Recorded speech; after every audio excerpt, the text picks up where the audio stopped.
Hola, ¿qué tal? Este es Enfoque Cimarrón, un programa de reflexión, análisis y diálogo en torno a diversos aspectos del acontecer social. El día de hoy vamos a hablar acerca del primer informe de gobierno del presidente de la República, Andrés Manuel López Obrador, el cual se llevó a cabo el pasado 1 de septiembre, a 9 meses de iniciada su gestión al frente del Ejecutivo Federal. Para ello nos acompaña Roberto. ¿Qué tal, Héctor? Carlos. ¿Qué tal? ¿Qué tal? Natanael. Hola, Héctor. Bien, ¿qué aspectos pudiéramos destacar a través del informe que presentó el presidente de la República como un balance inicial? Carlos. Yo si tuviera que resumir lo que pienso sobre el informe en 2 palabras, una sería que creo que estuvo dentro de lo esperado. Es decir, es un ejercicio democrático que está bien que se haga, que hay que mantenerlo. Se presentaron algunos resultados sobre logros que se están obteniendo. Se presentó también, o se repitió nuevamente la concepción ideológica que está detrás del gobierno y, claro, también no se presentaron algunas cosas, algunos resultados y algunos asuntos que creo que se trataron muy superficialmente, que creo que entra dentro de la lógica de un informe de gobierno.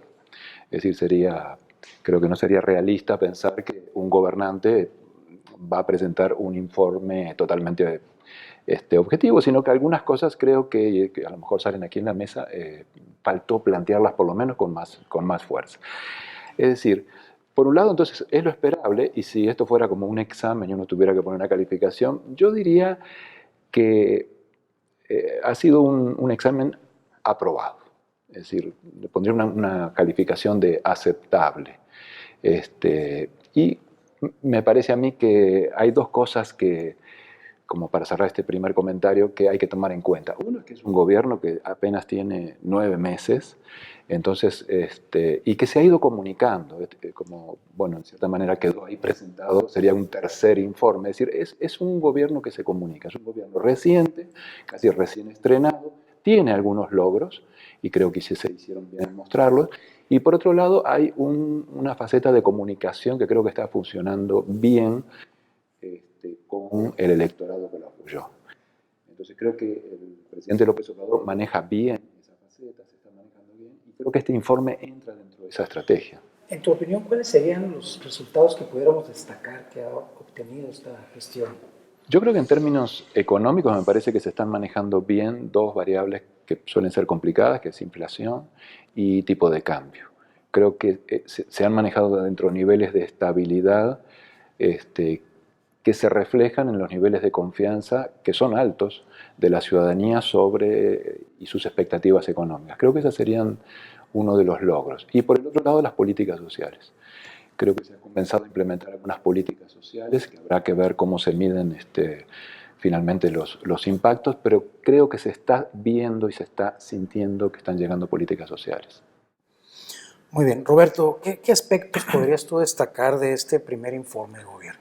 Yo dividiría el informe en 2 aspectos. Uno como un fenómeno de comunicación y otro con un ejercicio democrático de presentar resultados. En el primer apartado me parece que pierde protagonismo el informe de gobierno del presidente, sobre todo porque si sumamos el tiempo que le toma a la mañanera, sumamos todas las mañaneras, sumaría en lo que lleva esos 9 meses 10 días consecutivos. El presidente diario está en medios de comunicación, no solamente en la mañana, sino que todos los espacios de noticias posteriores hablan de lo que dijo en la mañana. ¿Pero eso lo ves como algo positivo? Lo veo como que en términos de comunicación pareciera que el informe de gobierno, que tendría que ser el gran fenómeno de comunicación, se vuelve una mañanera más. Y creo que es algo bueno, porque pasamos de un presidente, el anterior, que solamente lo veíamos en el informe de gobierno, a un presidente que lo vemos diario.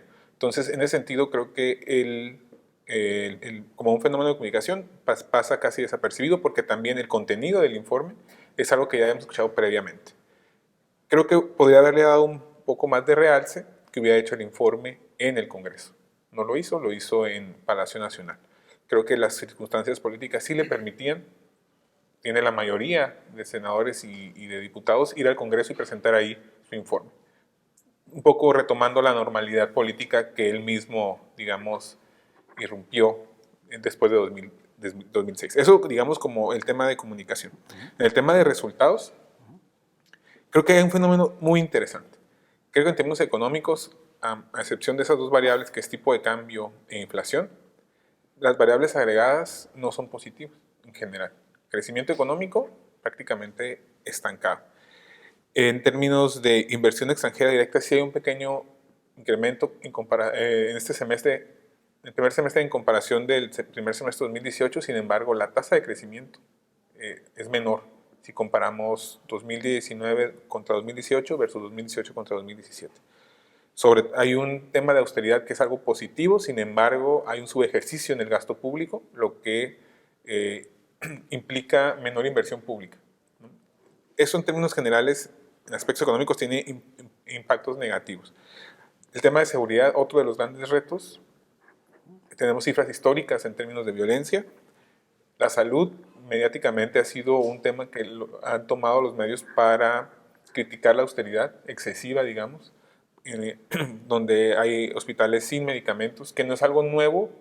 Creo que nadie puede decir que antes del presidente Andrés Manuel había cobertura total de medicamentos, pero que ahora se está vinculando tal vez con el tema de austeridad, queriendo implicar la austeridad como la falta de medicamentos como consecuencia de una austeridad excesiva. Y sin embargo, a pesar de que muchos temas puntuales con variables, con métricas claras, otra por ejemplo el tema de Pemex, la producción no se ha recuperado, se mantiene a los mismos niveles previos, a pesar de que es, digamos, el proyecto insignia del presidente recuperar Pemex, a pesar de que los resultados concretos no están mostrando positivos y que hay que matizar diciendo que apenas van 9 meses, ¿no? La popularidad del presidente es altísima. 70% según Oráculos, que es construye un indicador a partir de todas las encuestas de opinión del presidente, lo pone con un nivel de aprobación de 70%. ¿A qué se lo atribuyes? Yo creo que todos esos problemas que acabo de listar, económicos, de seguridad pública, tienen una respuesta de política pública. Tal vez no coincidamos en que sea la mejor respuesta. Digamos, el tema de seguridad, para poner un ejemplo concreto, está la Guardia Nacional. Ya lo debatimos aquí. Probablemente no sea la mejor alternativa, pero la gente percibe que algo se está haciendo para combatir el tema de la inseguridad. El tema del estancamiento económico. Bueno, hay un consenso en que efectivamente hay un estancamiento económico y hay una acción del gobierno. Los programas sociales que quieren, según sus palabras, reactivar la economía desde abajo. ¿Va a funcionar o no? Eso es el debate, no lo sabemos, pero la percepción de la gente es que algo está haciendo el gobierno. Natanael. Bueno, yo creo que es un informe, desde mi punto de vista, que cumple, ¿no? Cumple con los parámetros de un informe presidencial, de mostrar los principales resultados que a juicio, obviamente, del presidente y su equipo se han logrado durante estos 9 meses de su gestión. En general, creo que ha sido un gobierno y una administración en particular, en específico el presidente, que se ha distinguido por esa facilidad de tener acceso para informar y dialogar con medios de comunicación y con otros grupos intermedios, por así mencionarlo, ¿no? Cosa que era algo complejo con presidentes previos. Eso creo que ha sido positivo, ¿no? Ha sido positivo porque el acercamiento manda la señal de un presidente más sencillo, que rompe con ciertos abusos que se habían generado, inclusive institucionalizado con presidentes previos, que yo creo que la población pues ya estaba como cansada, y en ese sentido creo que ha sido un ejercicio positivo para el presidente y para su administración. Creo que desde mi punto de vista en particular, lo que sí careció el informe son de datos, de información más cuantitativa, y se concentró más en seguir posicionando conceptos, ideologías de lo que él busca hacer como gobernante, ¿no? El tema muy claro de que su gobierno va a incidir mucho en la honestidad, de que un gobierno que va a tener mucho cuidado con el combate a la corrupción, cosas que no son nuevas, que ya se venían señalando y que busca todavía incidir más desde el informe, y no dio muchos resultados o indicadores que pudieran ser más contundentes en el hecho de si como país, aunque quizás es relativamente corto el tiempo como para ver diferencias significativas con respecto a 9 meses antes de que él asumiera la presidencia, pero pues algunos indicadores o datos que pudieran reflejar que vamos en una ruta positiva, por así señalarlo, ¿no?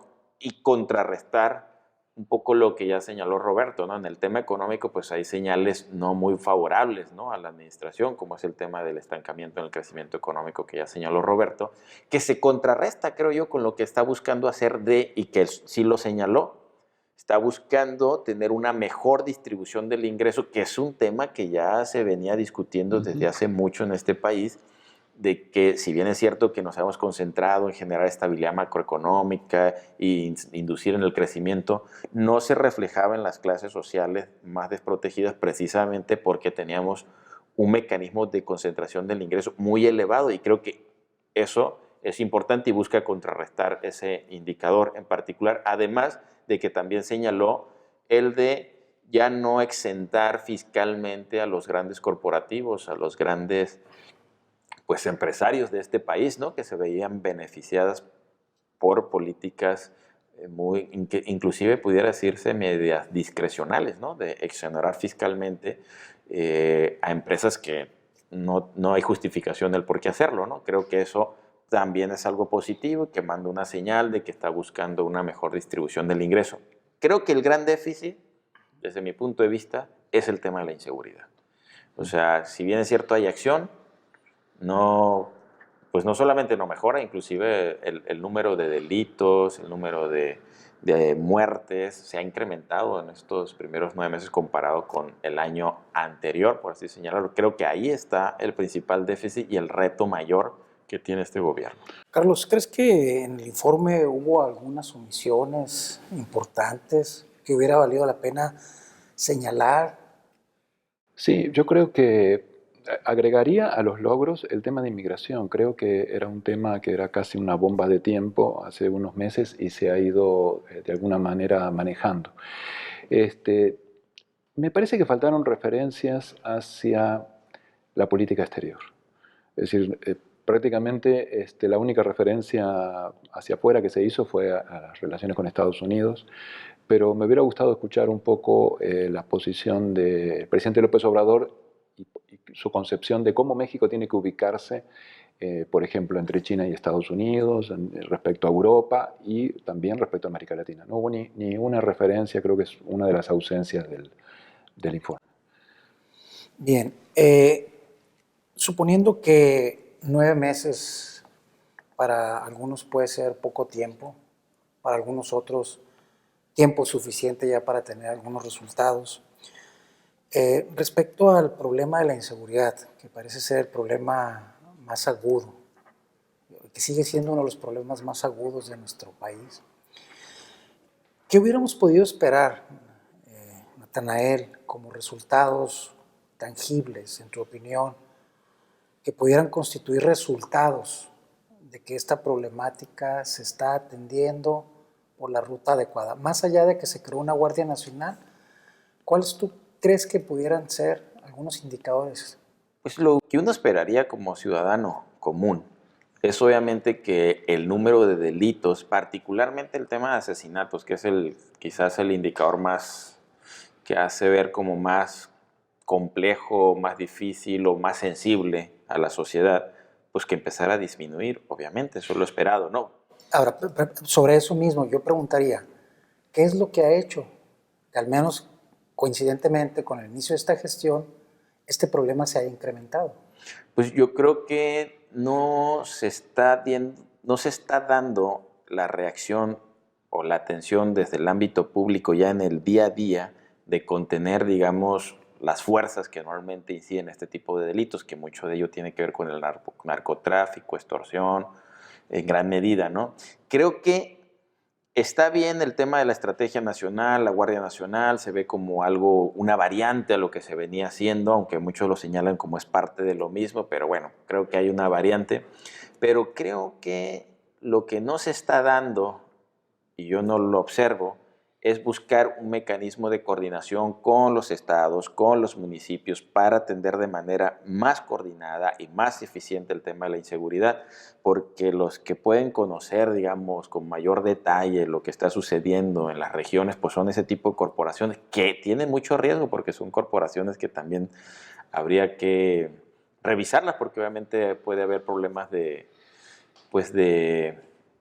corrupción dentro de esas mismas corrupciones que pueden ayudar inclusive al crimen organizado en lugar de contrarrestarlo, pero creo que tiene que ser un esfuerzo de coordinarse con las autoridades estatales y locales si queremos ver una respuesta favorable, ¿no? Creo que no solo con la Guardia Nacional por sí misma no va a ser suficiente, ¿no? Roberto, igual, en tu opinión, después de 9 meses de gobierno, teniendo claro que uno de los grandes retos que tiene actualmente el país, no solamente el gobierno, el país en general, es el tema de la inseguridad. En estos 9 meses, ¿qué indicadores pudiéramos haber esperado para saber que vamos por una ruta correcta? Bueno, yo creo que tendríamos que considerar sobre todo el aspecto político del nuevo gobierno y las políticas públicas que está implementando y la agenda legislativa. En ese sentido, creo que la Guardia Nacional es un logro en el sentido de que era lo que quería hacer el presidente y se aprobó como él deseaba. La Guardia Nacional, como una estructura militar, civil, que se caracteriza por ser un cuerpo de paz. Entonces, el objetivo que tenía el presidente, el diseño institucional, más o menos está como él lo deseaba. Eso significa que al pasar del tiempo no va a tener esa excusa. Es decir, no se me dio lo que yo quería como el instrumento para combatir la delincuencia, como excusa de decir, por eso no logré las metas. Entonces, eso creo que es un logro para el presidente. Y el tema, todo el proceso legislativo fue más o menos como él quería. Eso yo creo que es una métrica de éxito. Lo que es cierto también es que a lo mejor es muy reciente, ¿no? Eso es cierto. La Guardia Nacional está prácticamente recién creada, ¿no? Entonces, pues todavía no está medida, no está medida realmente. Al 100%. Exactamente. Y no solamente eso, creo que es una parte, la Guardia Nacional y cómo esa institución se va conformando tanto en sus prácticas, en sus objetivos, en sus miembros. Todavía falta todo eso, pero ya está el inicio. Por otra parte, creo que en parte del informe también se dijo lo que viene. Y en tema de seguridad creo que lo que falta es la agenda legislativa que, digamos, dé una vía, un tránsito hacia la legalización de algún tipo de droga, por ejemplo. O la amnistía para aquellos que cosechan algún tipo de sustancia ilegal como consecuencia de su marginación, ¿no? Digamos. Eso que se prometió en campaña es lo que puede venir para el siguiente año. Adicionalmente, y siempre se lo ha manejado así el presidente, es que hay que combatir la delincuencia a través de subsanar las necesidades o desarrollar el bienestar. Creo que también tendría que ser una métrica que eventualmente se tiene que medir. Es muy difícil ponerle tiempo, es decir, a partir de 1 año o 2 vamos a considerar si es exitosa o no. Creo que eso lo va a definir la opinión pública, cómo la gente percibe ese avance o retroceso o estancamiento. Y la única aproximación que podemos tener es la popularidad del presidente. Y creo que hasta ahora, si bien ha ido cayendo, porque ha ido cayendo, el máximo lo tuvo en febrero con 82% de la aprobación de acuerdo a Oráculos, ahora está en 70%, sigue siendo un presidente muy popular, muy popular. Entonces, sí, efectivamente, la métrica estricta serían homicidios por cada 1,000 habitantes o toneladas decomisadas. No hay algo que mida con una institución tan joven como es la Guardia Nacional su éxito. Yo creo que la única aproximación que podríamos tener es qué tan popular es el presidente. Ahora, sí hay una diferencia importante entre las medidas que toma el presidente, ¿no? Cuando uno empieza a medir, cuando ve las encuestas y ve las acciones de política pública, la popularidad de las mismas con respecto al presidente. Por ejemplo, el presidente es muy popular, ya lo dijimos, pero medidas como la cancelación del aeropuerto no lo son tanto, ¿no? Los programas sociales son muy populares, igual que el presidente, pero medidas como la Guardia Nacional puede dividir la opinión. Entonces creo que estamos ante algo que es difícil de medir. Lo científico, lo objetivo sería medir a partir de cada 100.000 habitantes y eso es como creo yo tendríamos que terminar midiéndolo, pero la parte política se mide a partir de la popularidad del presidente y seguramente en las elecciones de 2021 habría desde la perspectiva política una medición de la aprobación de las acciones del presidente. Muy bien, esto es Enfoque Cimarrón. Vamos a un corte y regresamos con el programa.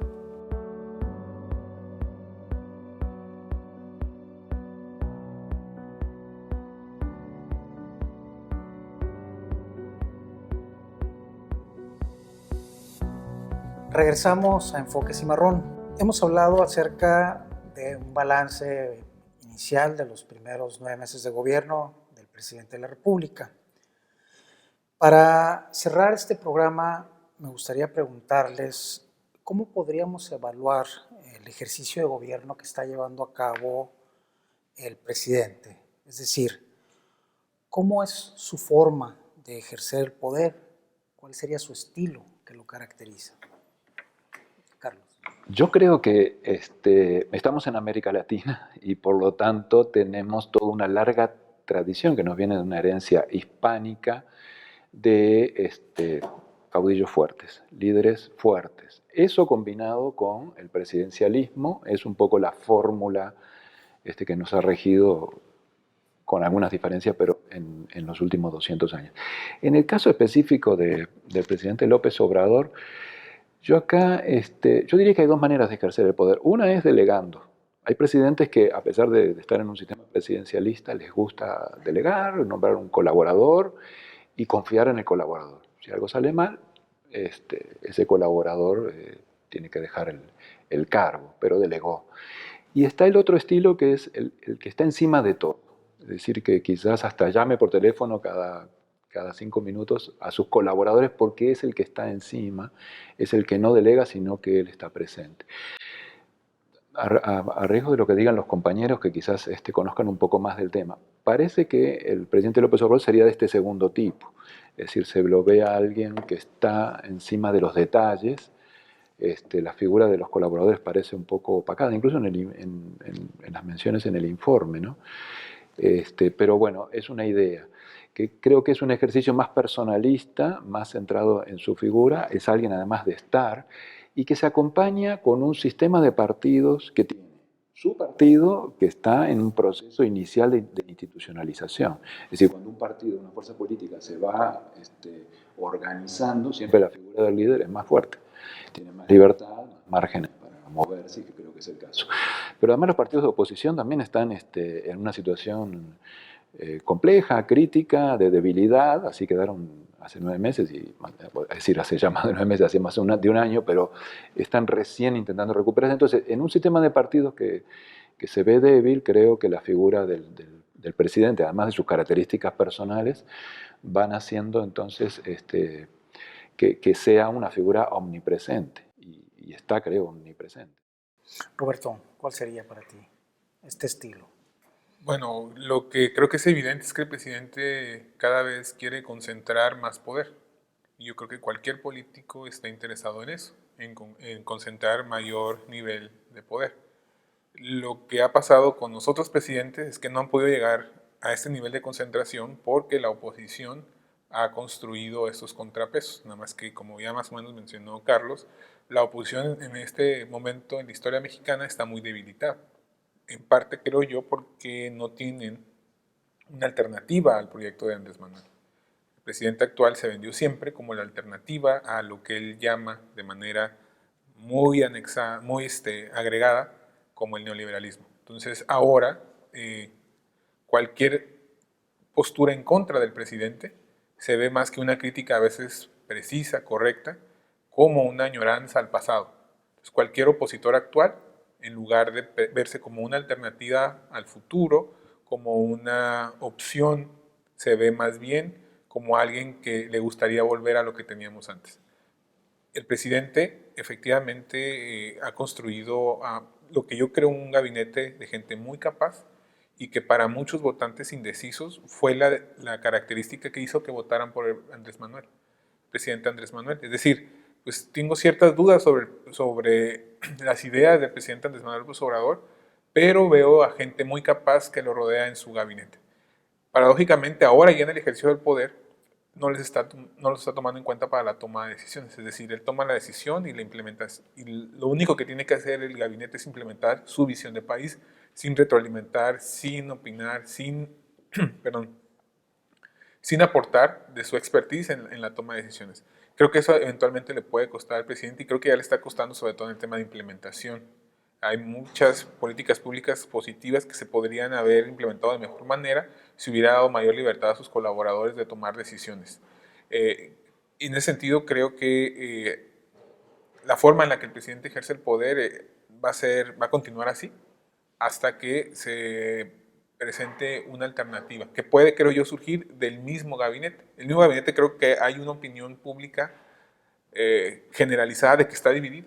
Están lo que algunos llaman los puros, ¿no? Los puros, que son los idealistas, los que siempre han estado con el presidente. Luego están los duros, que son los operadores, los viejos priistas que están ahí. Y yo habría una tercera opción, que son los técnicos, ¿no?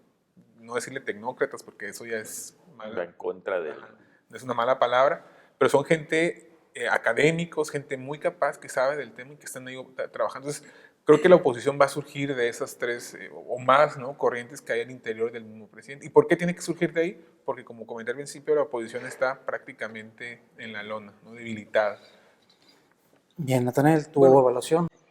Voy a coincidir en gran parte con lo que ya señalaron aquí mis compañeros. Creo que en el gabinete o en el ejercicio del poder pasa un poco lo mismo que pasó en la forma en que López Obrador llegó al poder, porque el movimiento que él organizó pues siempre ha sido y sigue siendo, de hecho, en torno a su figura, ¿no? O sea, Morena, digamos, logró todos los acuerdos y consensos y darle estabilidad y viabilidad y éxito gracias a la figura fuerte del presidente o ahora presidente, ¿no? Creo que en el gabinete sigue pasando lo mismo, ¿no? Tenemos una figura presidencial muy, muy fuerte, donde creo que es un presidente que escucha poco y creo que eso no es positivo, ¿no? Y efectivamente creo que eso le resta también viabilidad a la operación del gobierno. O sea, yo creo que es un gobierno que tiene buenas intenciones, es un gobierno que se percibe que sí tiene, o sí es serio, digamos, en el tema de combatir la corrupción, o que está buscando que la imagen de un gobierno que es honesto se mantenga y que la sociedad lo perciba así. Y eso yo creo que es muy bueno, porque quizás es la bandera principal que le permitió llegar al poder. El hecho de venderse como una opción que iba a luchar contra la corrupción y que iba pues buscar tener un gobierno honesto, ¿no? Aún le falta tiempo, ¿no? Pero creo que ha logrado mantener esa imagen positiva de honestidad. Y creo que, por ejemplo, se debate mucho sobre si las políticas públicas son las correctas o no, si son las que requiere el país o no, pero nunca se cuestiona si la decisión que toma el presidente es en función de un beneficio personal. Yo creo que es un gran avance. Es decir, la cancelación del aeropuerto, pues es un error, porque es el aeropuerto que ocupa el México moderno o no, o algunos están a favor o en contra de su cancelación, pero nadie pone en tela de juicio que la decisión la tomó el presidente para beneficiarse a él o a los suyos, económica. Y creo que es un gran avance. Sí, pero esa parte de tener un presidente que escucha poco y más allá también pareciera ser que hay consecuencias si tienes una opinión en contra del presidente o no estás del todo convencido de la visión del presidente. Parece ser que pues, no solamente, digamos, si se respetar y todo está bien, pero parece que hay consecuencias, ¿no? Creo que la salida, por ejemplo, del exsecretario de Hacienda pues obedece un poco a eso, ¿no? A una visión distinta de lo que debía ejercerse desde la Secretaría de Hacienda, ¿no?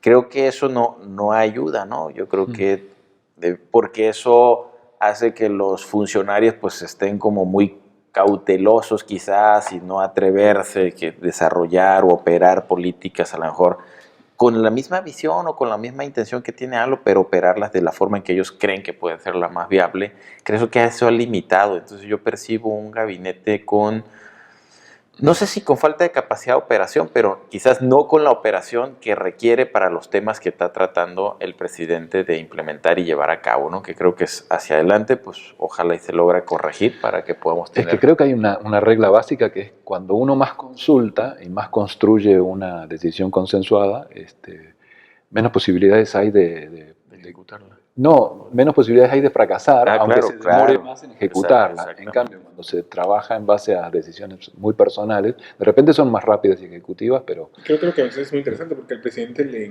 le apura mucho que esto avance rápido, ¿no? Entonces, entre más meses de trabajo se realicen, entre más consultas se realicen, eso toma más tiempo. Entonces, lo que él quiere es ejecutar y corregir, porque sí creo ha corregido cuando el tema, de, por ejemplo, de medicinas, sí hubo una corrección. O sea, sí, pero siempre, pero la corrección normalmente lo que observa es porque la presión viene de fuera, ¿no? No tanto de las propias estructuras del gobierno, ¿no? Y creo que es la forma en la que él está viendo hasta dónde puede llegar, midiendo los contrapesos justamente, ¿no? Una medida popular como el tema de las guarderías, la implementa, ve que hay resistencia y la cambia. Pero ¿cuántas medidas ha de haber tomado que no enfrentaron resistencia y que se implementaron? Creo que eso abre una posibilidad para que sean los propios organismos de la sociedad civil los que puedan generar esos contrapesos, en ausencia de la oposición política que está como muy desarticulada y que no está teniendo ningún contrapeso hacia el presidente. No creo que los actores de la sociedad civil pues van a jugar un rol importante. Ya lo hacen, pero creo que tienen un espacio para jugar un rol más importante de lo que vienen haciendo. Y también al interior del partido. Los mismos miembros de Morena, ahorita por ejemplo para la elección del nuevo presidente del partido, va a haber resistencia, va a haber contrapesos al interior del Morena.